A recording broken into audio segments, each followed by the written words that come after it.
هل أتى على الإنسان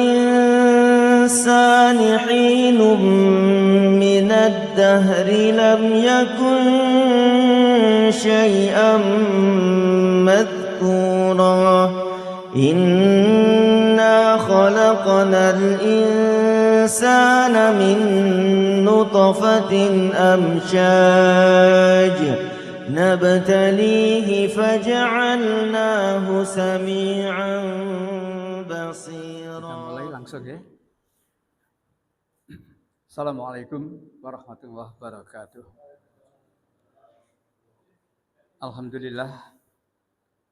Alhamdulillahirabbil alamin.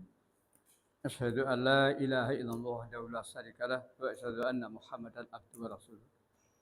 Allahumma shalli ala Muhammad wa ala Muhammad. Qala Allah ta'ala fil Qur'anil Karim. A'udzu billahi minasy syaithanir rajim. Ya ayyuhalladzina amanu ittaqullaha haqqa tuqatih wa la tamutunna illa wa antum muslimun.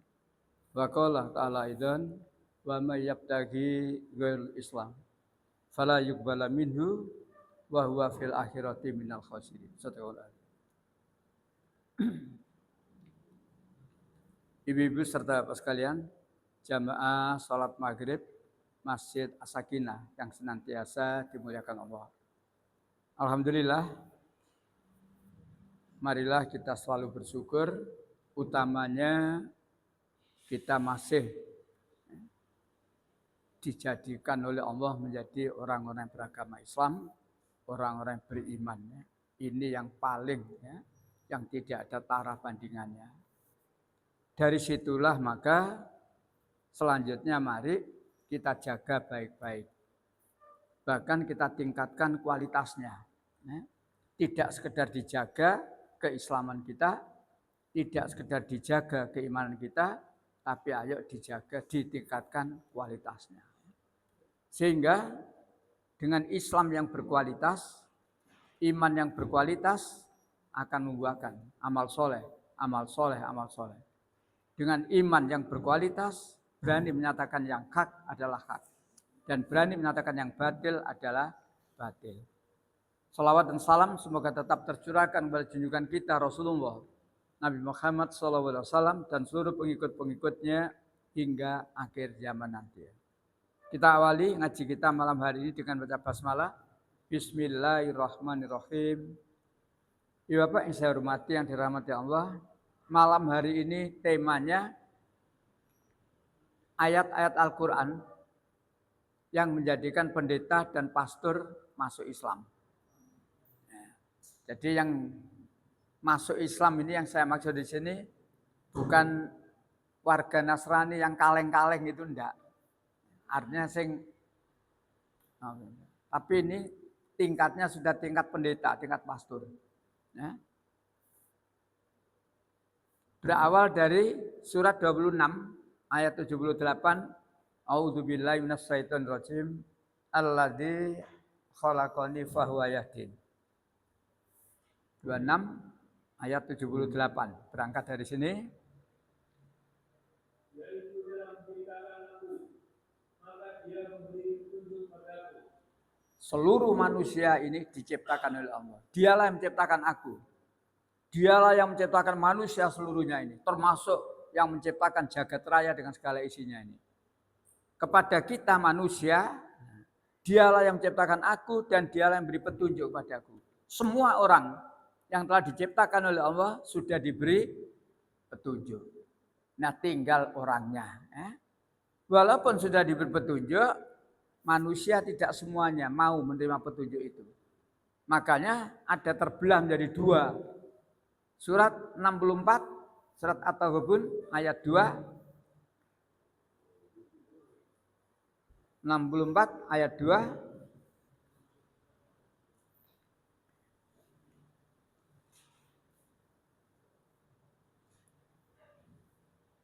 Dialah yang menciptakan kamu, lalu di antara kamu ada yang kafir, dan di antara kamu ada yang mukmin. Dan Allah Maha melihat apa yang kamu kerjakan. Dialah Allah yang menciptakan kita semuanya. Maka di antara kita manusia yang telah diciptakan oleh Allah Dan yang sudah diberi petunjuk oleh Allah tadi, ada yang beriman, ada yang kafir. Allah tidak sekali-kali mentakdirkan orang itu menjadi kafir. Tidak. Adapun orang itu menjadi kafir adalah karena mereka menolak, tidak mau diberikan hidayah oleh Allah. Itulah surat 64 ayat 2. Juga surat 76 ayat 3. Surat 76 ayat 3.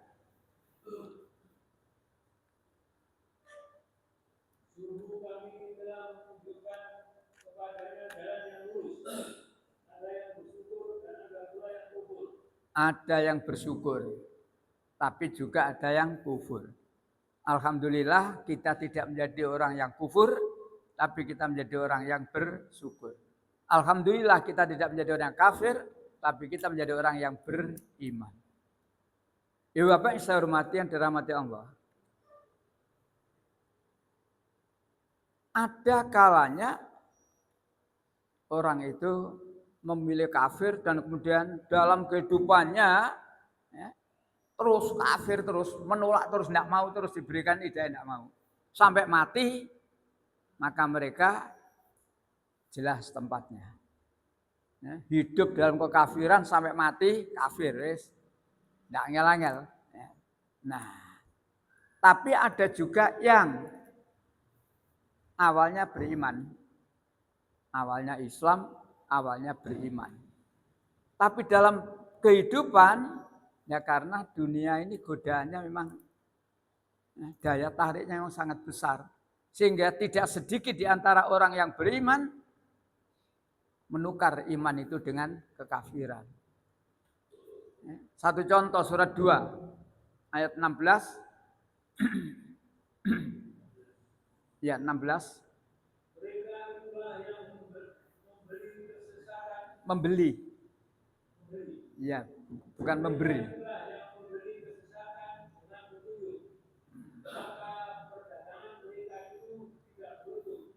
Mereka itulah ya yang membeli kesesatan. Artinya kita ini menjadi orang yang diberi petunjuk oleh Allah, tapi petunjuk yang diberikan oleh Allah itu kita tukar dengan kesesatan. Alhamdulillah ya.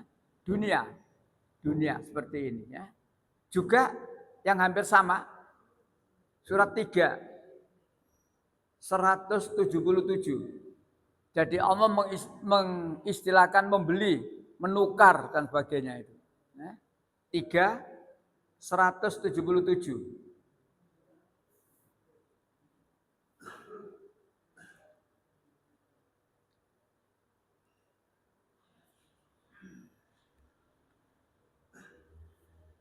Sesungguhnya orang-orang yang membeli kekafiran dengan iman sedikit pun tidak merugikan Allah dan mereka akan mendapat azab yang pedih. Ayat-ayat ini menerangkan tentang orang yang semula beriman, lalu karena tertipu dengan dunia, terlalu cenderung, terlalu cinta pada dunia, maka akhirnya keimanan yang ada pada dirinya dilepas dan dia justru bergelimang dengan urusan dunia dan urusan dosa saja. Nah, malam hari ini titik berat saya bukan itu. Memang ada orang Islam yang keluar dari Islam. Namanya apa? Murtad. Murtad jelas neraka. Tetapi malam hari ini titik berat saya adalah orang yang semula kafir, lalu kemudian beriman. Para pendeta, para pastor jelas. Tetapi ternyata mereka, di antara mereka banyak yang kemudian masuk agama Islam. Saya bawakan contoh kisah para pastor dan pendeta yang masuk Islam. Di sini diterangkan penyebab-penyebabnya apa. Jadi buku ini jelas menjelaskan yang masuk Islam itu bukan jemaat yang kaleng-kaleng itu, bukan. Bukan jemaat yang karena perutnya sakit, enggak. Tingkatannya sudah pimpinan di gereja. Baik, para jamaah yang berbahagia. Kalau orang Islam atau orang beriman lalu murtad, kelangan nopo dapat nopo. Orang Islam murtad, pindah nang rono. Kelangan opo, entuk opo. Kelangan opo? Kelangan swarga. Entuk apa? Dunia. Dunia. Mbu macamnya apa? Harta kekayaan, jabatan, sebagainya. Disinilah bedanya. Tapi kalau orang itu kafir, lalu masuk Islam. Katakanlah semula dia adalah pastor, dia adalah pendeta. Ibu Bapak perlu tahu, namanya pastor, pendeta itu dicukupi. Fasilitasnya dicukupi oleh gereja. Gak kurang-kurang wis.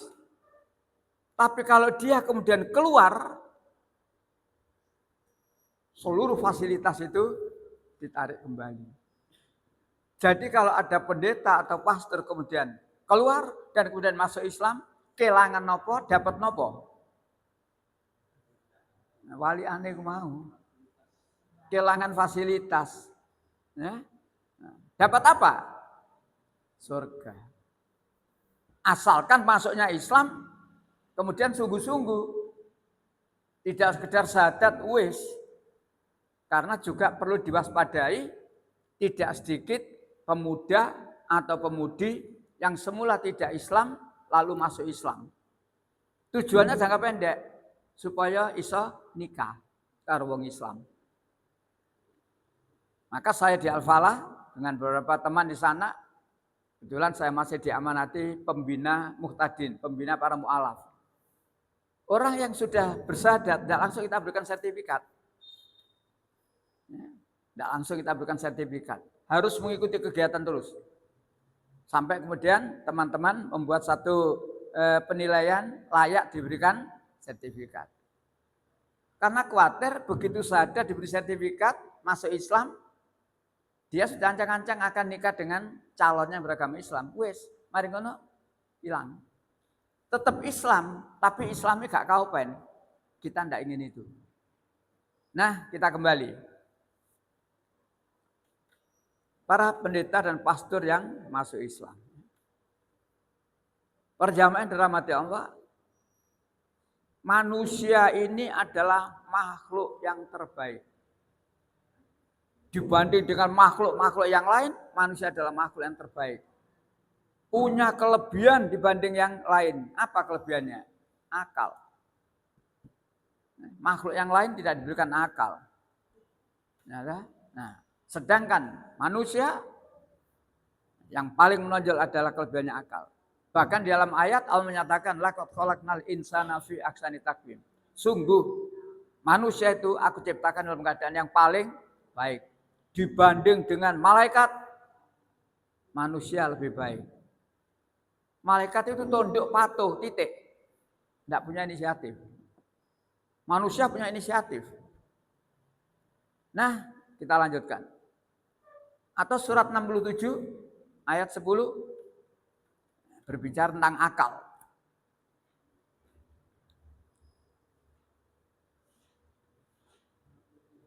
Iya.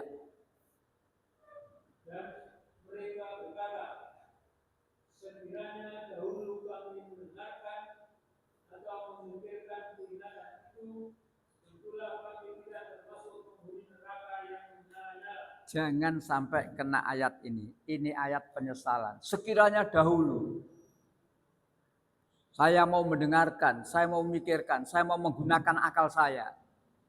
Saya tidak sampai menjadi penghuni neraka, kaset. Sekiranya dahulu jatuh obian gelem ngaji, jatuh obian, jangan sampai kena ayat jatuh.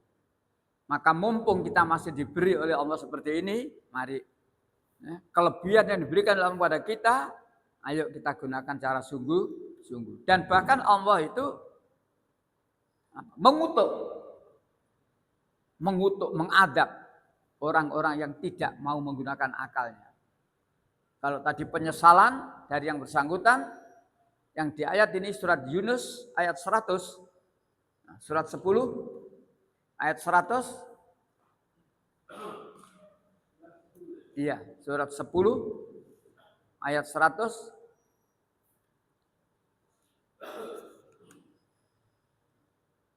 dan tidak seorang pun akan beriman kecuali dengan izin Allah, dan Allah menimpakan azab kepada orang yang tidak mengerti. Allah menimpakan adab. Pada siapa? Orang yang tidak mau mengerti, tidak mau menggunakan akalnya. Dikasih akal tapi tidak dipergunakan. Allah akan menimpakan adab, menyiksa mereka. Yang kemudian 6, 7, 10 tadi itu dia menyesal. Andai kata saya dulu, kasep. Para jamaah yang dirahmati Allah, tidak sampai di situ saja. Orang-orang yang tidak mempergunakan akalnya, sampai Allah menyamakan, mengumpamakan mereka, ulaika kal an'am. Balum adzal. Mereka itu seperti binatang ternak, dan bahkan lebih hina dari itu. Surat 7, 179.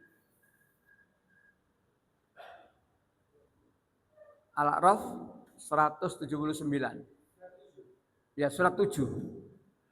Al-A'raf 179.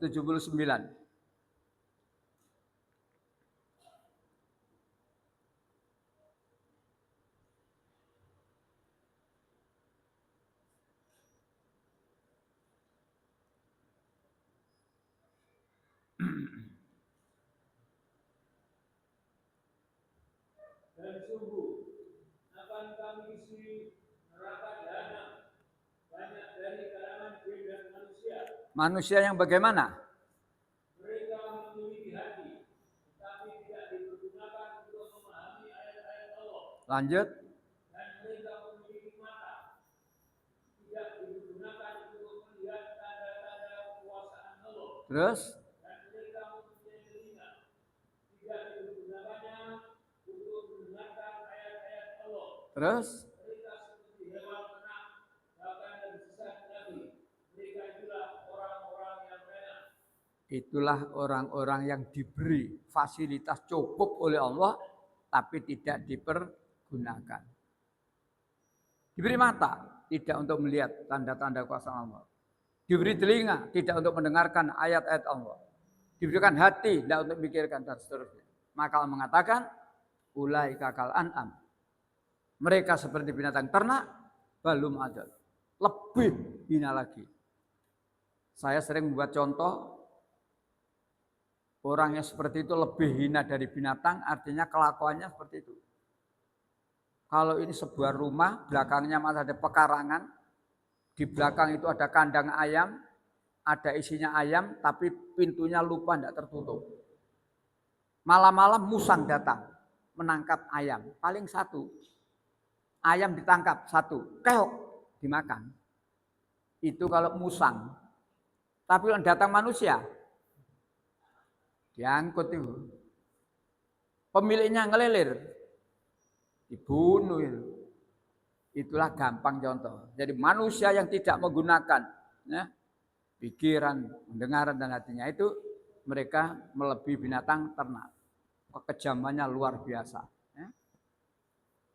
Ada juga manusia, kalau itu tadi Allah mengatakan ulaika kal aman, mereka seperti binatang ternak. Tapi ada juga di ayat yang lain Allah menyebutkan seperti anjing. Kalau yang tadi Allah tidak menyebut binatang apa, cuma binatang ternak. Tapi yang ini spesifik. Seperti anjing. Surat 7, 176. Iya, 176. Jika Allah menghendaki, ya 176. Dan sekiranya kami menghendaki, niscaya kami tinggikan derajatnya dengan ayat-ayat itu. Itulah. Jadi kalau orang itu mau dengan ayat-ayat Allah, mau memikirkan, mau mendengarkan dan sebagainya, maka derajatnya akan ditinggikan. Apa artinya? Di dunia mereka mulia, Lebih-lebih besok di akhirat. Syaratnya apa? Mau dengan ayat-ayat Allah. Lanjut. Tetapi dia cenderung kepada dunia dan mengikuti keinginannya yang rendah. Maka perumpamannya seperti anjing. Jika kamu menghalaunya, dijulurkan lidahnya. Dan jika kamu membiarkannya, dia menjulurkan lidahnya. Demikianlah perumpamaan orang-orang yang mendustakan ayat-ayat kami, maka diceritakanlah kisah-kisah itu agar mereka berpikir. Demikianlah perumpamaan orang-orang yang mendustakan ayat-ayat kami. Seperti apa? Kama salil kalbi. Mereka seperti anjing. Di ayat itu Allah menjelaskan, apa kok Allah menyatakan seperti anjing? Kok gak seperti unta, padahal Quran ini diturunkan di Mekah. Kok gak kayak unta, kayak anjing. Maka Allah menjelaskan, anjing itu kalau kamu halau, ini mbok geso, mbok gurak, melet. Tapi kalau kamu biarkan, ya melet, namanya nasu. Apa maksudnya? Orang itu berbuat walaupun salah, mbok elingno, melet, gak ngereken. Penguasa kita banyak yang kayak asu. Penguasa kita ini banyak yang kayak asu. Lihat itu, buat keputusan salah, diprotes, lak melet, gak direken. Contoh, tapera, tabungan perumahan rakyat. Sambat itu masyarakat, sambat itu protes. Tapi Allah mengatakan, kalau kamu halau, melet, gak direken. Kalau kamu biarkan, ya melet menjadi nasu. Jadi ayat ini termasuk ke sana arahnya. Orang-orang yang melakukan sesuatu walaupun salah diingatkan gak ngereken blas. Nek perlu sing ngelingno nek kenemenen ilang. Ngelingno nek kenemenen ilang. Nah, para jamaah berbahagia, itulah ayat-ayat Al-Qur'an. Oleh karena itu balik kita, ayo kita yang sekarang sedang beriman, jaga baik-baik sampai Allah mengatakan wala tamutuna illa wa antum muslimun. Dan jangan kamu mati kecuali tetap dalam keadaan beragama Islam. Bedanya Islam dengan yang lain, yang paling top adalah masalah ketuhanan. Masalah ketuhanan. Ketuhanan kita tauhid. Keyakinan kita kepada Tuhan, kepada Allah itu tauhid. La ilaha illallah. Yang lain musyrik. Bedanya di sini. Yang lain mungkin ada yang sama, urusan yang lain. Urusan yang lain sama, urusan sosial kemasyarakatan bisa sama. Agama lain tidak boleh mencuri, agama lain tidak boleh berzina, agama lain tidak boleh, ada kesamaan. Tapi satu ini tidak akan sama. Kita umat Islam, la ilaha illallah. Sedangkan di luar Islam mempersekutukan Allah. Maka bicara tentang Tuhan ada dua macam saja istilah saya.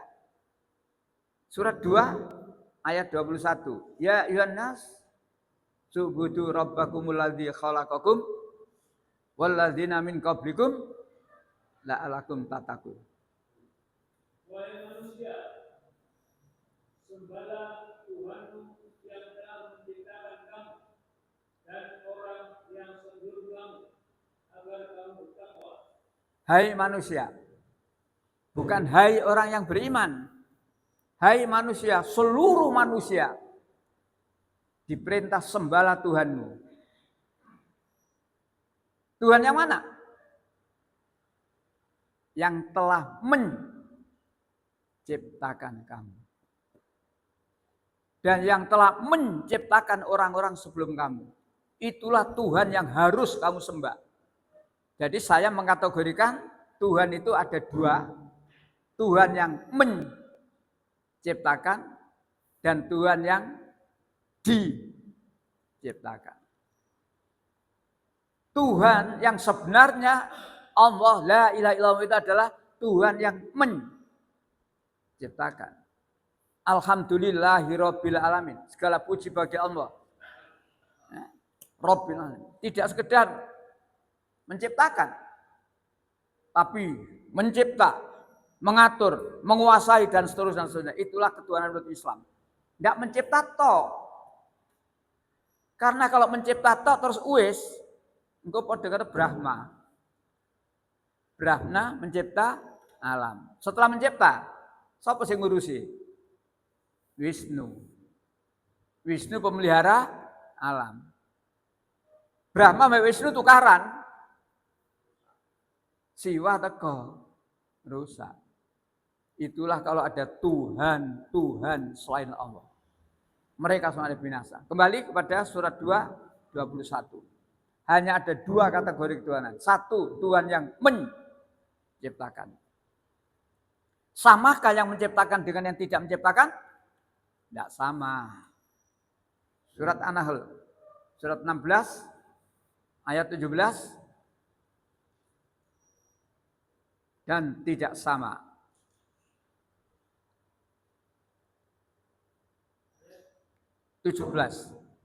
Surat 16 ayat 17. Maka apakah kamu menciptakan sama dengan yang tidak dapat menciptakan sesuatu? Mengapa kamu tidak mengambil pelajaran? Apakah sama Allah yang menciptakan dengan yang tidak ada menciptakan? Ya tentu tidak sama. Dari ayat-ayat menyangkut ketuhanan inilah para jamaah berbahagia, para pastor, para pendeta yang mau menggunakan akalnya, dan sebenarnya siapapun mereka yang mau menggunakan akalnya, pasti akan meninggalkan kitab suci yang menyatakan ada Tuhan selain Allah. Kalau mau menggunakan akalnya. Tapi kalau tidak mau menggunakan akalnya, masih ayatnya gak karu-karuan tetap dicekeli. Mereka tetap tersesat. Nah, kembali kepada ketuhanan. Beberapa hal yang perlu kita tampilkan dan itulah diantaranya yang menjadi penyebab mengapa pastor dan pendeta kok masuk Islam.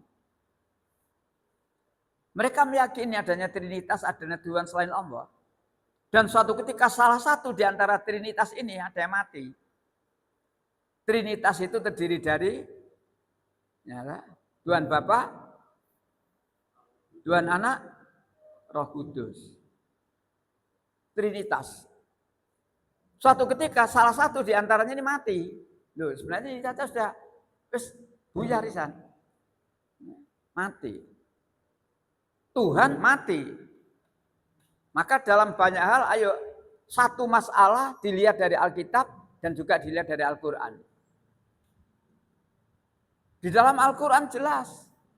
Misalkan di ayat kursi itu ya, surat 2, 255 itu ayat kursi. Di situ jelas bagaimana Allah itu. 255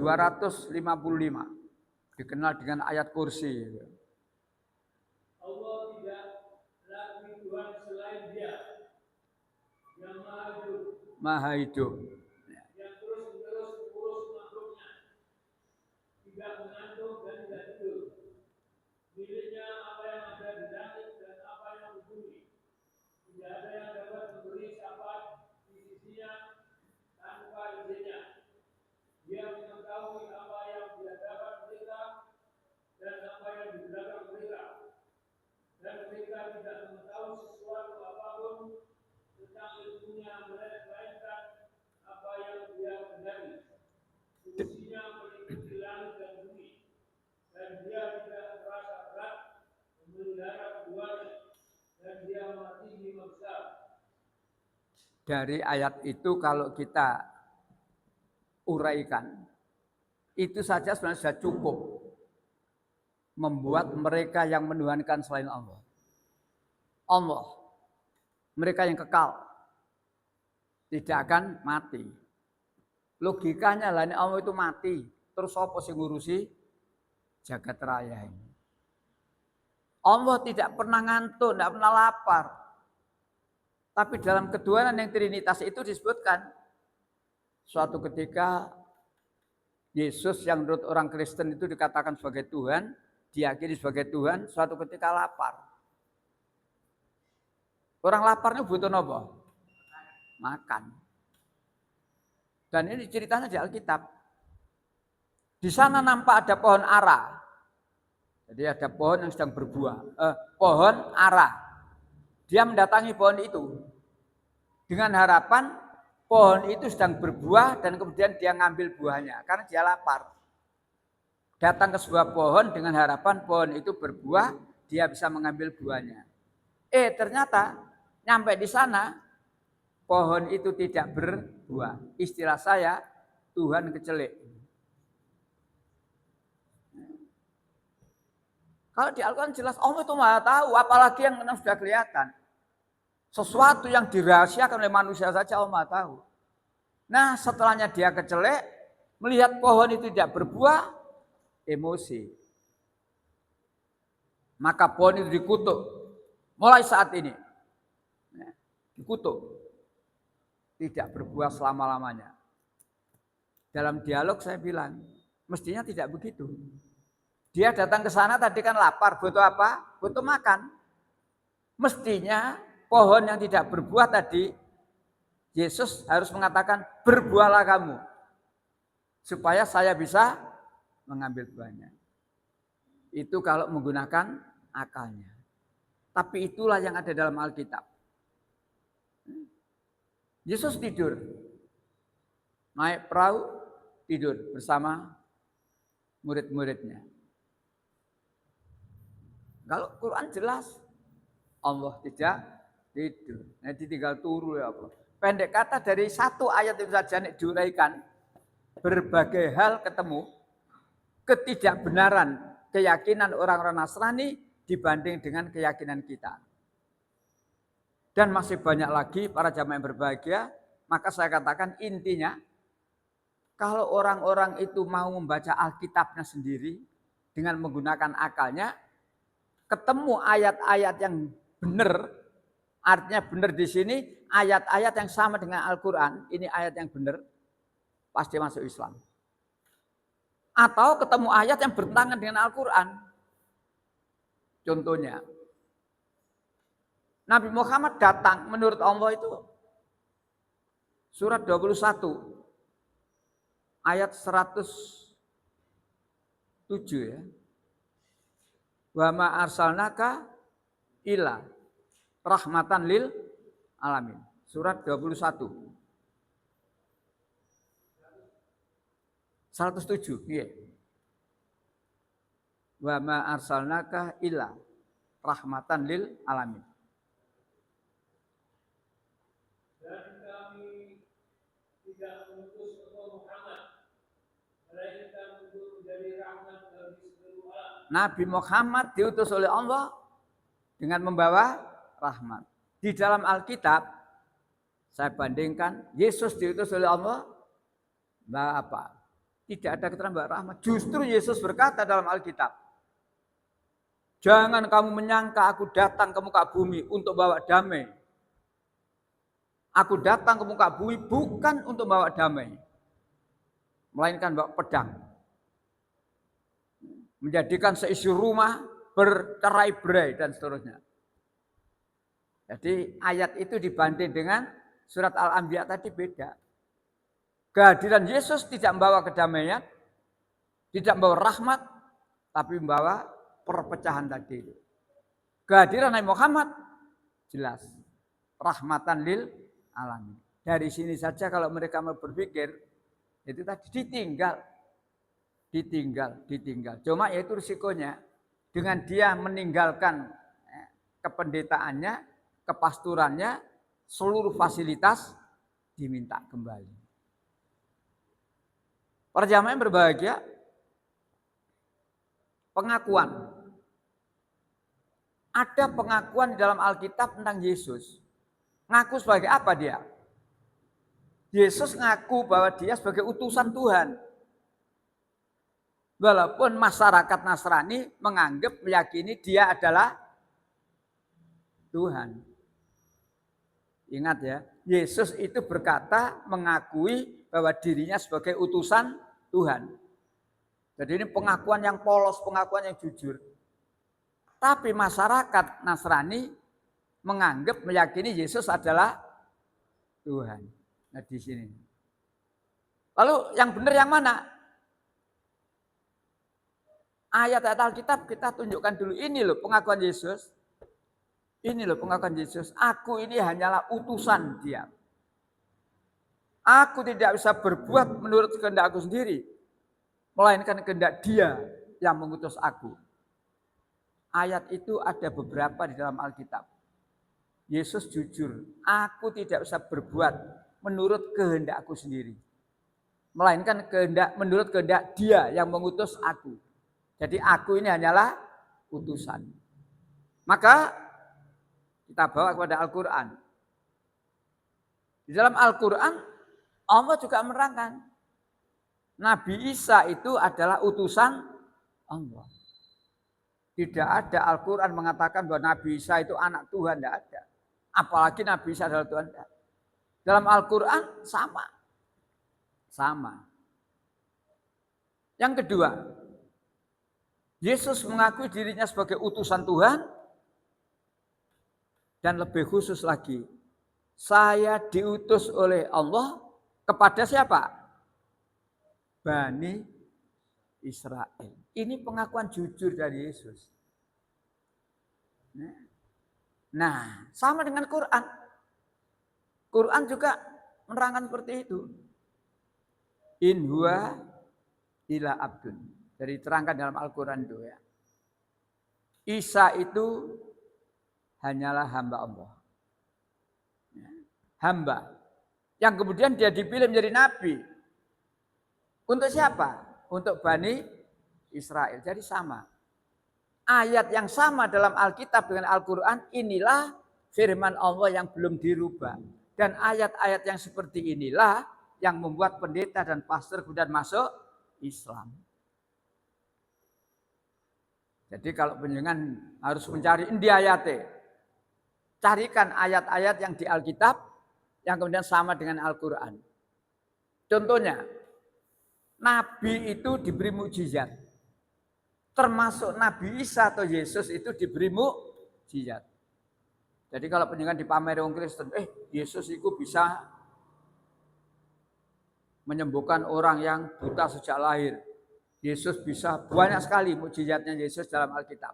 Banyak sekali. Nek penjenengan dipameri ngono,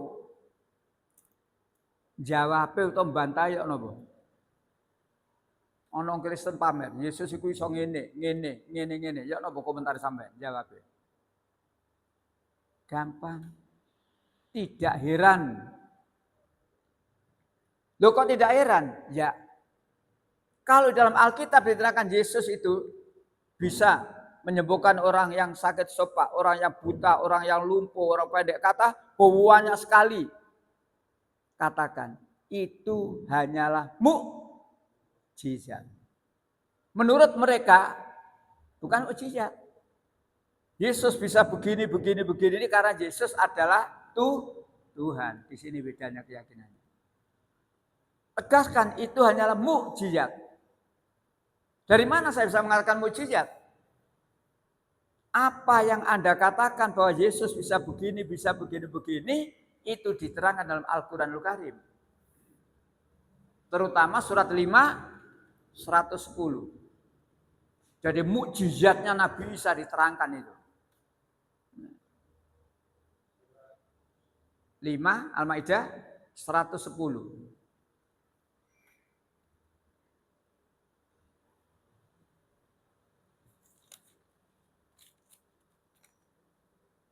Dan ingatlah, ketika Allah berfirman, wahai Isa putra Maryam, ingatlah nikmatku kepadamu dan kepada ibumu, sewaktu aku menguatkanmu dengan Ruh Kudus. Engkau dapat berbicara dengan manusia di waktu masih dalam buaya dan setelah dewasa. Dan ingatlah, ketika aku mengajarkan manusia padamu juga hikmah, Taurat dan Injil. Dan ingatlah, ketika engkau membentuk dari tanah berupa Satu, dengan seizinku. Tolong jangan lupa. Bi'idni, dengan seizinku. Satu. Lanjut. Kemudian engkau menyiumnya, lalu menjadi seekor burung yang sebenarnya dengan seizinku. Dengan seizinku. Dua. Lanjut. Dan ingatlah ketika engkau menumbuhkan orang yang buta, sejak lahir dari orang yang berpenyakit kusta dengan seizinku. Dengan seizinku. Tiga. Lanjut. Dan ingatlah ketika engkau mengeluarkan orang mati dari kubur menjadi hidup dengan seizinku. Nah, masih panjang lagi. 4 kali dalam Al-Quran di surat 5 ayat 110 itu Nabi Isa bisa begini atas izin itu mukjizat. Jadi bukan karena dia Tuhan, bukan. Jadi kalau dengan dialog atau dipameri orang Kristen, Yesus iso ngene-ngene jawaban gampang. Orang gumun. Al-Quran sempurna. Tapi ada kata yang hilang dalam keyakinan mereka apa? Bi'idni. Atas izin Allah. Kita yakin orang Islam. Atas izin Allah. Nah,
pertanyaannya diulang-ulang. Yang sama.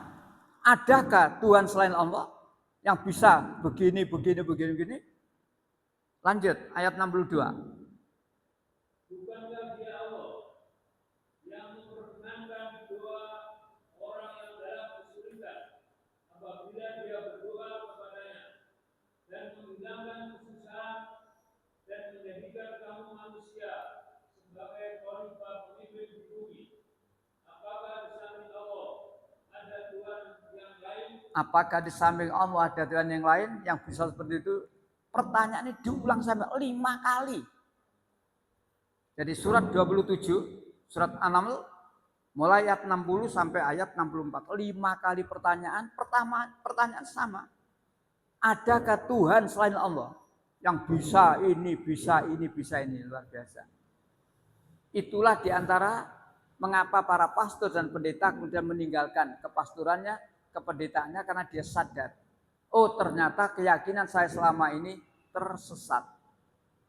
Di mana tersesatnya? Saya meyakini ada Tuhan selain Allah. Padahal la ilaha illallah. Contoh satu lagi. Surat 28. Surat Al-Qasas. Ayat 71. Surat Al-Qasas ayat 71. Katakanlah Muhammad, bagaimana pendapatmu jika Allah menjadikan untukmu malam itu terus-menerus sampai hari kiamat?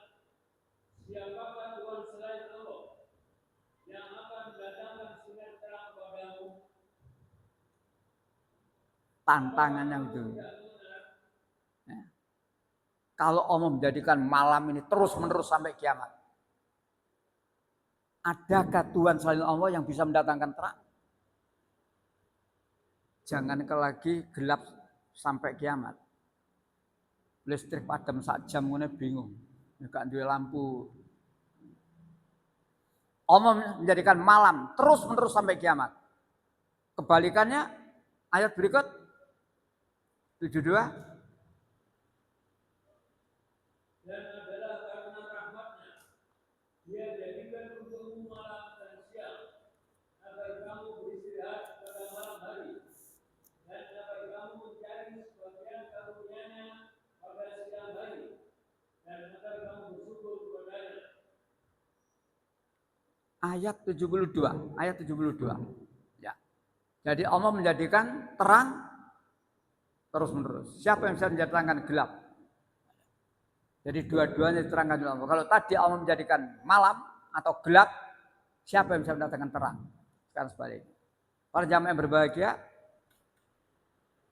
di samping buku kisah para pastor dan pendeta, ada buku baik kalau penjenengan misalkan mencari, dan buku ini dijual bebas.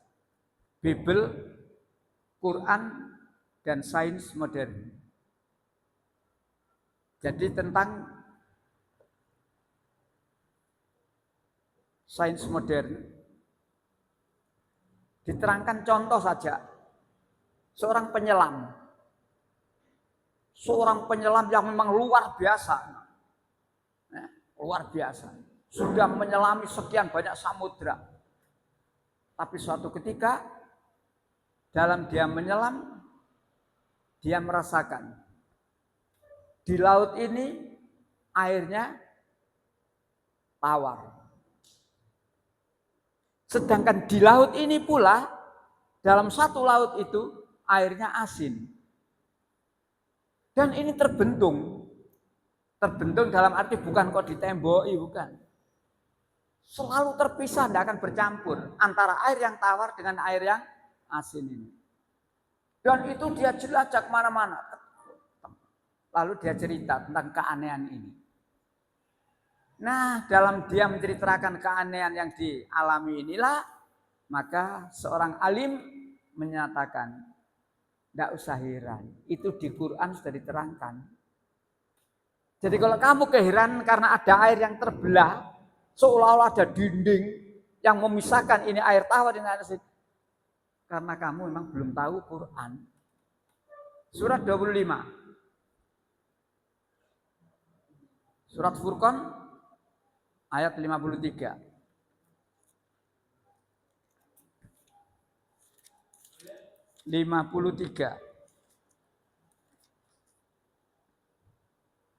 Ya. Dan dialah yang membiarkan dua laut mengalir berdampingan, yang ini tawar dan segar, dan yang lain sangat asin, lagi pahit. Dan dia jadikan antara keduanya dinding dan batas yang tidak tembus. Dia jadikan yang keduanya dinding tidak tembus. Jadi walaupun ini tawar, ini asin, dalam satu laut tidak akan bercampur. Heran ya. Nah, setelah diberitahu oleh temannya yang beragama Islam, karena kamu belum tahu Quran, coba baca Quran. Dengan dia yati betul ayat ini, maka dia yakin, oh ternyata Quran itu menerangkan sampai begitu. Surat 55 ayat 19. Surat Ar-Rahman yang sampai kemudian diulang-ulang, fa bi ayyi ala'i rabbikum tukadziban. 55 surat Ar-Rahman mulai ayat 19.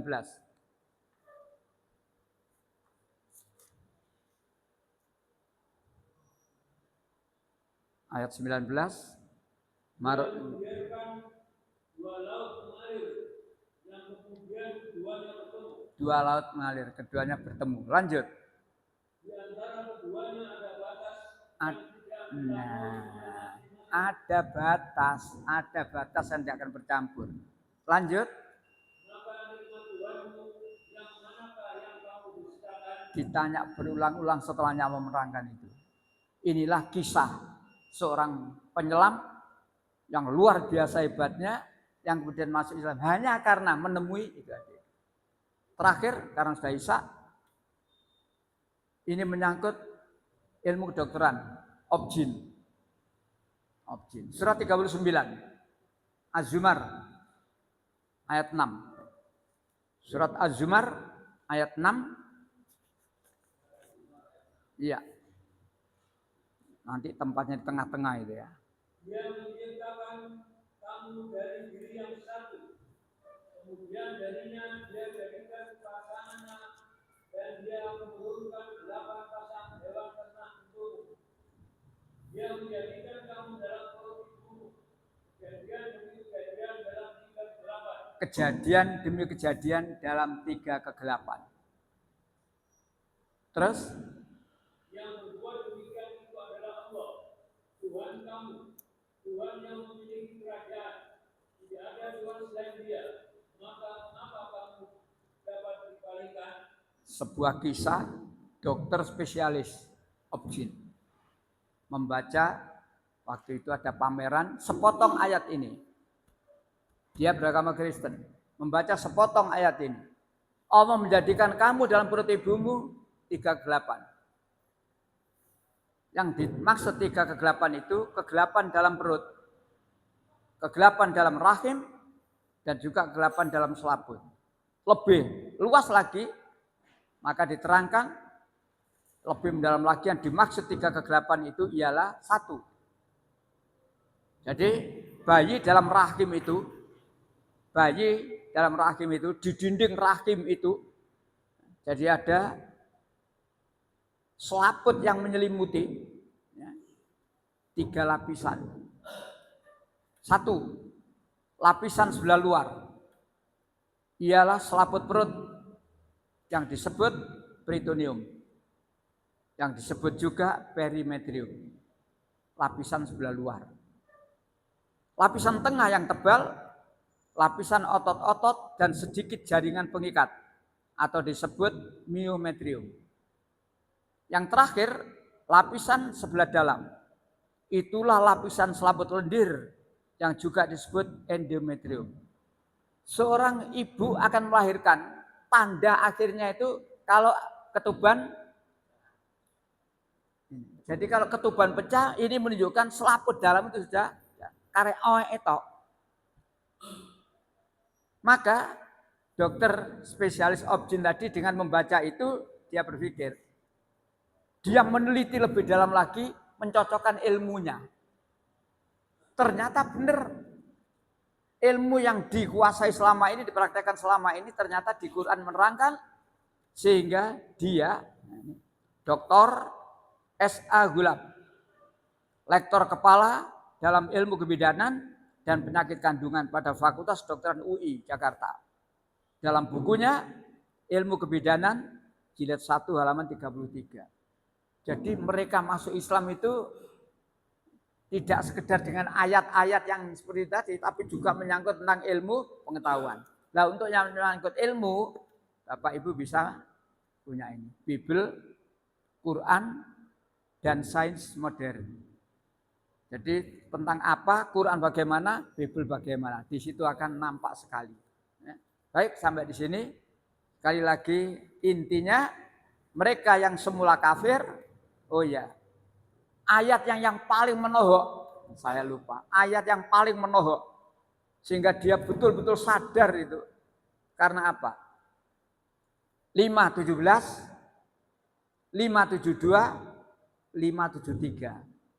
Itu ayat Quran yang paling menohok. Lakot kafaro.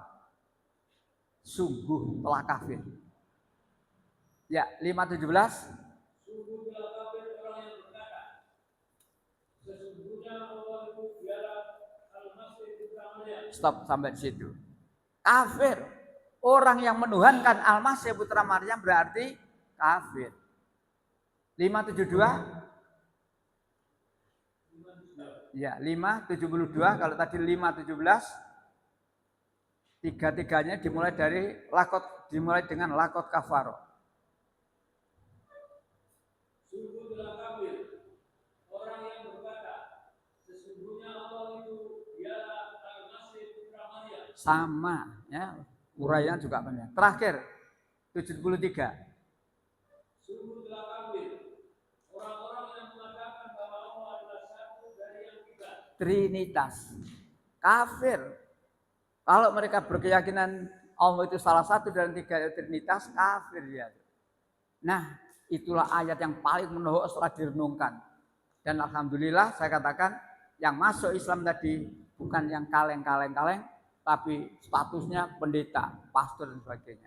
Mudah-mudahan kita istiqomah dalam keislaman kita, tidak mati kecuali dalam keadaan Islam dan husnul khatimah. Kita akhiri dengan baca hamdalah. Alhamdulillahirabbil alamin. Subhanakallahumma wa bihamdika asyhadu an la ilaha illa anta astaghfiruka wa atubu ilaik. Assalamualaikum warahmatullahi wabarakatuh.